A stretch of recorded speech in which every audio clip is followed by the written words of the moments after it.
8 He-Man villains far more dangerous than Skeletor ever was. When we talk about classic animated shows of yesteryear, Masters of the Universe is always a topic of discussion. From the heroic tales of He-Man and She-Ra to the chaos stirred up by villains such as Skeletor, this show was packed with entertainment and was one of those comfort shows that brought kids together in front of the television screen. Of course, these notable characters do not need any introduction, and some might even say that they are some of the most well-remembered names from our childhood. However, their popularity might have also pushed some other villains and troublemakers out of our memory, even if this universe had many notorious villains. From Evilseed to Count Marzo, these characters can be called underrated, overlooked, or even forgotten. But today, I'm here to undo the damage and tell you all about the top 10 He-Man villains who were far more dangerous than Skeletor. I have the power. Evil-Lyn. Starting off strong, while Evil-Lyn's name is immortalized in the franchise, she has remained in Skeletor's shadows when it comes to talking about the most dangerous He-Man villains. However, a closer look at the franchise sheds light on her evil nature, even if she started out as a young girl named Lyn who was born in poverty. Given the circumstances of her childhood, she eventually ran away from home when she realized that her starving parents wanted to eat her, and she then spent 2 decades of her life in the sewers, where she became a skilled thief. However, her ambitions of learning magic eventually guided her towards Skeletor, who was more than glad to take her under his wing and teach her magic. She soon mastered this art and became one of his most loyal followers in his journey to conquer Eternia, all while remaining in his ranks to suit her own needs, even if many believe that she was just stuck serving him. In fact, she was among the few names who were not hesitant to scream at him or call him out when he messed up, and in some continuities, she even embarked on adventures of her own, or worked with evil beings such as Dark Dream or Gorgon. Along the way, she did help Skeletor control the mystical Orlax of Primaria, fooled the sorceress to break into Castle Grayskull, and even fight Orko and Teela while Skeletor faced He-Man. Unfortunately for them, He-Man's team emerged victorious while Skeletor was left destroyed, and Evil-Lyn then took a moment to cunningly disappear from the scene in a ripple of magic. She eventually disguised herself as Majestra and used the remnants of Skeletor's Havoc Staff to continue doing magic, and eventually even opened the gates to the land of the dead. Somewhere along the way, she even allied with Orko and Teela, but her true nature was rooted in wrongdoings, and it wasn't long before Skeletor returned to life and took her under his wing once again. The fact that she survived such innumerable adventures while her master was temporarily indisposed goes to show just how dangerous she could be, and her resourcefulness and determination for survival truly made her a formidable foe. On the other hand, the 2002 series had an entirely different origin story for her, as she was introduced as the daughter of the Faceless One, a truly formidable character who was disgraced by her decision to aid Skeletor. She did retain her loyalty to her bloodline, even if she mostly worked for Skeletor, as explained in her own words, "The things I do for family." Her complicated relationship with her father continued all the way until the Masters of the Universe Classics toy line, wherein she learned all kinds of magic after leaving her father and stopped relying on magical staffs to perform her spells. Instead, she no longer had any need for wands and was skilled enough to hold her ground, even when faced with some truly challenging forces of nature. Evil-Lyn was never just Skeletor's second in command. She was always dangerous enough to become something far worse, which reflects in her later appearances in the 2021 Masters of the Universe Revelation. In this series' 9th and 10th episodes, Hope for a Destination and Comes with Everything You See Here, she appears as not just Evil-Lyn, but rather as God-Lyn. As she terrorizes Adam's squad with her magical capabilities, Skeletor eventually allies with them to get back at her for utterly humiliating him and seizing his power. In this appearance, God-Lyn takes the form of an unstoppable antagonist fixed on destroying the universe until Teela overcomes her fears and puts an end to her tyrannical schemes. Admittedly, God-Lyn reverts to her usual self by the end of episode 10, and even departs for Trolla to reflect on her wrongdoings, but evil only ever reinvents itself, and it was not long until she returned in all her glory in Masters of the Universe Revolution. Horde Prime. Horde Prime was the supreme overlord of the intergalactic Horde Empire, even if many fans might not remember him as the overarching villain of the Masters of the Universe franchise. Some might recollect him from phrases such as "Prime sees all, Prime knows all," a dialogue that became a part of his identity over the course of his story arc. Under the exterior of a galactic lord, his true name was Anilus Kur, and he hailed from the Horde Lord's house before overthrowing his own father to seize the throne and gain control over his intergalactic empire. This character was typically shrouded in a glowy green cloud of smoke, and his features were kept under wraps to such an extent that his only known characteristic features were a metallic arm and glowing red eyes. Now, this did change quite a bit in the Netflix animated series, She-Ra and the Princesses of Power, wherein he was no longer surrounded by clouds of smoke. Instead, he had a humanoid appearance with 4 neon green eyes, blue-gray skin, and pointed ears, and he wore a flowy white robe that exposed the Horde symbol-like pattern on his chest. Now, one might say that the mysterious appearance in his earlier appearances added to his terror, but we rarely learn anything about his background. Even in the London edition's UK comics, in which he was determined to conquer Eternia and seek the secrets of Castle Grayskull. By doing this, he hoped to assume a new identity as the Master of the Universe, and he even had supervillains such as Skeletor and Hordak working for him as mere servants. In addition, he owned the most powerful ship in the universe and held informal authority over all other villains, earning him a reputation as an evil dictator of a galaxy-wide empire. In fact, he had a great success rate at wiping out many cosmic enforcers, including the mighty Hero, and his reign of terror continued for about 5 millennia before He-Man and She-Ra put up a fight against his tyranny. His face-offs with She-Ra were especially explored in She-Ra and the Princesses of Power, wherein he was the overarching villain across seasons as he ruled over the Horde. In this form, he was a narcissistic overlord who believed that all lifeforms were beneath him and that they must all serve Horde Prime in one way or the other. His sadistic nature extended to a point where he would destroy things just to make way for new life, and all of his evil plans were thinly veiled under a polite exterior. He was also a master manipulator who often weaponized his opponent's fears and intimidated them into submission, a task that he derived great pleasure from. He would even break his opponent's willpower by having them know that he is far too worthy to even fight them, or boast about himself by declaring that Eternia should be grateful for having him. Such self-centeredness only shows the faith he had in his own capabilities to reign over He-Man, She-Ra, and other benevolent entities in the Masters of the Universe franchise, and I do think his qualities would make him a rather fascinating, twisted cult leader. The Unnamed One. If you think that Horde Prime was a mysterious fellow, you'd definitely be taken aback by this next character, aka the Unnamed One. His name in itself does not give much away, but you're advised against taking him lightly, as he is also known as the Evil Lord of Chaos. The Unnamed One appeared in the form of a hooded figure with pointy ears, a purple face mask, and a wand the size of his body, and he was briefly mentioned in the mini-comics before finally appearing in Masters of the Universe classics. In the comics, Skeletor expresses a desire to ally with the Snake Men, which leaves King Hiss wondering whether he was sent by the Unnamed One. Later on, the Masters of the Universe Classics introduces him as an ancient renegade Trollin who formerly held the title of an overlord of the Timeless Dimension, before betraying his team by stealing the power of the universe for himself. This wizard was then stripped of his form and banished to the Nameless Dimension, where he once again rose to power amid hushed whispers of his capabilities and strength. In no time, the Unnamed One used his exile to discover a method to combine reptilian DNA to erect an army of cold-blooded warriors that would help him conquer the universe. In this way, he operated in stealth while his army did the dirty work of raiding magical planets and assimilating their power for his revenge, and he almost made it work until the new Hero confronted him and brought an end to his dangerous plans.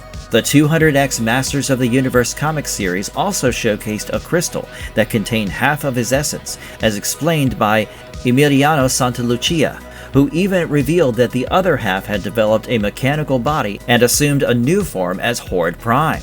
Surprising how all evils in this universe end up being linked to one another in some way, and the opening narration of the power of Grayskull further strengthens this belief by revealing that it was the Unnamed One who transformed Keldor into Skeletor. You can't turn me to stone! My eyes are closed! King Hiss. Known as the ruler of interstellar conquerors, King Hiss has always been an iconic character in the history of the Masters of the Universe, with his shedding skin and insane transformations. Appearing in the form of a human with an upper body that consisted of 5 intertwined serpents, he mostly kept his real identity a disguise, and only revealed these serpents when he was in the midst of a fight. This transformation was quite a vision in itself, as he shed his human skin and became a twisting mass of snakes in his upper body, while retaining his humanoid lower body. While his appearance is a marvel in itself, I was more shocked to learn that his villainous origins began all the way back in the mini-comics, wherein he ruled a humanoid race with an empire that spanned the stars. Over time, he traveled with them to Eternia to construct Snake Mountain, and even faced great resistance by the planet's elders, including Hero and Eldor. They managed to send him into a limbo-like dimension, and it was not until centuries later that he was freed by Skeletor. At the time, Skeletor hoped to learn the secrets of the Snake Men, and he formed an unlikely alliance with King Hiss to conquer Eternia and destroy He-Man. King Hiss's history of enmity with He-Man continued across later comics and even newspaper strips, but he was briefly absent in the original cartoon series before making a comeback in the 2002 relaunch of He-Man and the Masters of the Universe. In this show, the sorceress describes him as someone with magical abilities on par with the Elders, and the show follows him as he leads the Snake Men into battle against He-Man and the Masters. He emerges from beneath Snake Mountain and even steals the Serpent Ring. This powerful artifact allows him to transform others into Snake Men, which is what especially brought him on He-Man's radar, as he soon realized just how dangerous King Hiss could be when he managed to transform Man-at-Arms into a Snake Man. Interestingly, the Masters of the Universe toy line had its own spin on his character, as it introduced him as someone who served the Unnamed One and took charge of the Snake Men to invade Eternia. Unfortunately, he was soon betrayed by Hordak and banished by Zodak, but his power knew no end as he managed to use the Staff of Ka to turn into a serpent demigod. Welcome, boy. Shokoti.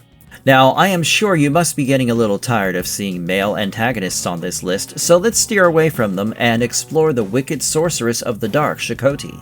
She has rarely appeared in one episode in the 1983 television series, but her singular appearance was enough to highlight just how dangerous she could be. Appearing in the series' 41st episode, House of Shokoti Part 2, she has a demonic humanoid form with a bronze horned headdress, iconic red cape, leotard, and bronze accessories. If this does not sound intimidating enough, Shokoti also has soulless, threatening eyes, pale skin, and jet black hair, and her appearance was so memorable that Matty Collector eventually had to release a collectible figurine for her character nearly 2 decades after the episode.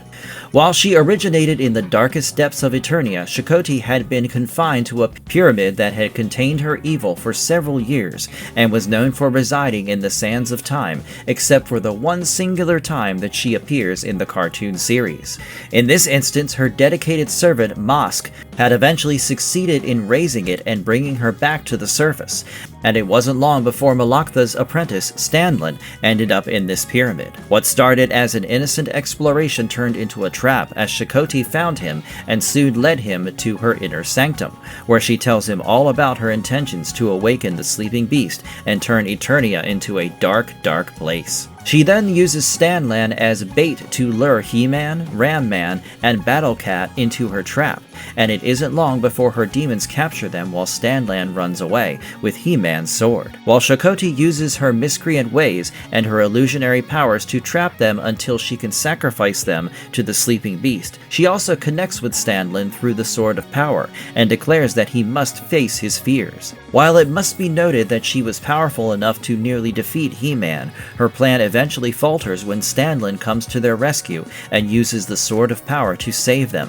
thereby buying He-Man enough time and amulet to defeat the sleeping beast and melt it into a pool. This act even caused Shokoti to vanish into a flash of light, and thankfully she never returned to haunt He-Man in the rest of the series, except for the release of a toy figurine in the 2013 Masters of the Universe Classics toy line. This toy figurine's packaging also revealed her origins as one of the Gar race, but it must also be noted that this information directly clashes with the 2002 series lore that outlines that Cyclone was the only singular surviving member of the Gar. Zodak. While Zodak's personality teeters on the edge of good and evil, some might say that he cannot be truly considered a dangerous villain, as he maintains a neutral stance across the mythos. He is introduced as a cosmic enforcer who strives to maintain peace in the universe, and his portrayal has convinced many of us of his benevolent nature. However, this is the furthest from the truth. He is actually an all-powerful character who often orchestrates face-offs between the good and the bad. From a character design perspective, Mark Taylor has talked about how Zodak's character was all about flying, and how he was inspired by Flash Gordon and the Flying Vikings to create him. However, this did not really translate in his appearance if you ask me, as the 2002 series depicted him as a mystical warrior who was tunnel-visioned about his own beliefs instead of keeping track of what others felt. The confusion over his true nature can also be attributed to his conflicting depictions across media, wherein the original toy line introduced him as a cosmic enforcer, while DC Comics and the Filmation series established him as a neutral character who leans towards those who need his help. In this way, he does not associate himself with either good or evil, but rather looks at those who need justice more and switch parties to ally with them. In the episode The Search, in He-Man and the Masters of the Universe, he tells Skeletor about the Starseed while sending He-Man to defend it, so that he could observe the incident and determine whether He-Man is capable of resisting the temptation of using the artifact for himself.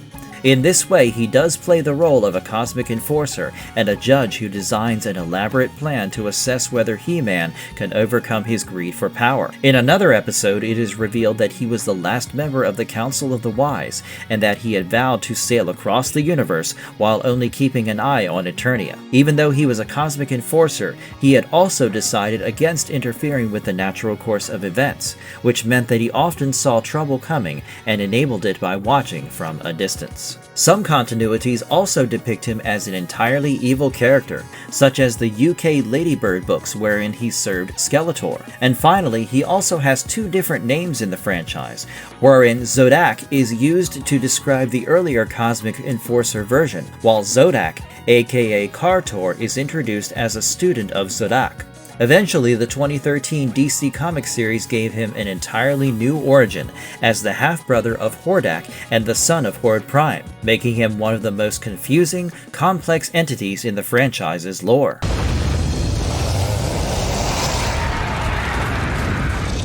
Serpos. While Serpos is not that well known among other He-Man villains, his affiliation with the Snake Men does deserve a mention, even if it is at the end of the list. Introduced as the ancient god of this species, Serpos has invariably powered many clashes against He-Man by blessing the Snake Men with their powers and artifacts. The 2002 Masters of the Universe series revealed that he was the true form of Snake Mountain, and that the Elders trapped him in this monument's depths to ensure that his evil cannot seep into the world. Naturally, King Hiss attempted to free him, but He-Man always thwarted these plans and ensured that Serpos was transformed back into the Snake Mountain structure. In Masters of the Universe Origins, the Leviathan's War mini-comic gives us more perspective into his life and history, as a major plot point revolves around an artifact known as the Medallion of Serpos. While the series does not directly feature him, it highlights just how dangerous he could be through the emphasis placed on this artifact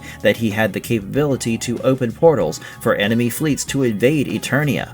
The finale episode of the 2002 He-Man and the Masters of the Universe series also introduced him when King Hiss awakens Serpos, which reflects through the Snake Mountain returning to life. In no time, Serpos takes this opportunity to cause widespread destruction and chaos, while an infuriated He-Man tries to go after him for the damage he had done to the palace. Naturally, this fight does not end too well for He-Man, who is soon knocked unconscious, and has even returned to his human form, while Serpos Serpos heads to Castle Grayskull with King Hiss. Thankfully, He-Man eventually manages to send Serpos back to the Dark Hemisphere and causes him to return to his Snake Mountain avatar. But it would be a lie to deny that Serpos does create far too much chaos and destruction before he is finally contained. Evilseed. While there are many debates out there about how someone cannot be intrinsically evil, Evilseed's name in itself leaves him with no other career path than to spread hatred and chaos. While he originates from an unknown species, he appears as the primary antagonist in the episode Evilseed, wherein he aims to control all plant life in the universe. Appearing in the form of a cloaked humanoid with a head that resembles Brussels sprouts, he had deep yellow eyes and a green body that was cloaked under a brown cloth, giving him a rather rugged appearance. In the Filmation series, he embarks on a journey to infiltrate farming seeds by distributing tainted seeds to farmers that grow into vines and cause the Dam of the Ancients to break and flood the fertile plains. While He-Man rushes to the farmer's rescue, it is assumed that Skeletor is responsible for this chaos, as the situation worsens and the royal palace is also covered in vines. Eventually, Evilseed reveals himself as the culprit, and both He-Man and Skeletor have no choice but to ally with each other to defeat him. At the end of the day, He-Man develops a gigantic ice ball, while Skeletor crushes it to defeat him, and the mere fact that Evilseed drives He-Man to team up with Skeletor is a true testament to his dangerousness. Eventually, the good does triumph over the bad as He-Man's joint efforts with Skeletor pay off, and defeat him for good. In the 2002 series, Evilseed was affiliated with the Council of Evil, and he was first spotted when he was imprisoned in the root cellar when Orko stumbled upon him. He took no time to trick Orko into accepting that he was Mossman, and an unsuspecting Orko then handed him the seeds that would grow into vines that could seep into places and capture everyone. While these vines worked well enough to trap everyone in the royal palace, Evilseed took this opportunity to break free and then plot his revenge. Unfortunately, Mossman does not appear at the scene before he can do much harm, and Evilseed then tries to evade him when the former teams up with He-Man to capture him and throw him into prison once again. However, this is not the end for him, and Skeletor eventually helps him break free before recruiting him to join the Council of Evil. Here, he uses his capabilities and exerts control over underwater plants to capture Ram Man and Man-E-Faces, and even ambush He-Man and Battle Bat. While Mossman comes to their rescue and ensures that Evilseed eventually retreats, he does stir up a lot of trouble. In fact, he was so popular that an action figure was released as a part of the Masters of the Universe Classics toy line, which even revealed that he was actually Mossman's creation gone wrong. I am more than relieved that this character does not appear in the mainstream continuity more often, as his occasional glimpses are more than enough to stir up some serious chaos. And on that note, I believe I have explored some of the most intriguing villains in the Masters of the Universe franchise. From King Hiss and Shokoti to Evil-Lyn and Demo Man, these troublemakers posed great danger to He-Man and were some of the best challenges in his countless adventures. However, they might be forgotten over time or overshadowed by more popular villains such as Skeletor, and I hope this video brought back some of their memories. I'd also love to hear your favorite picks among He-Man's rogue gallery in the comments below, and if I missed out on any names, I'm counting on your comments to jog my memory.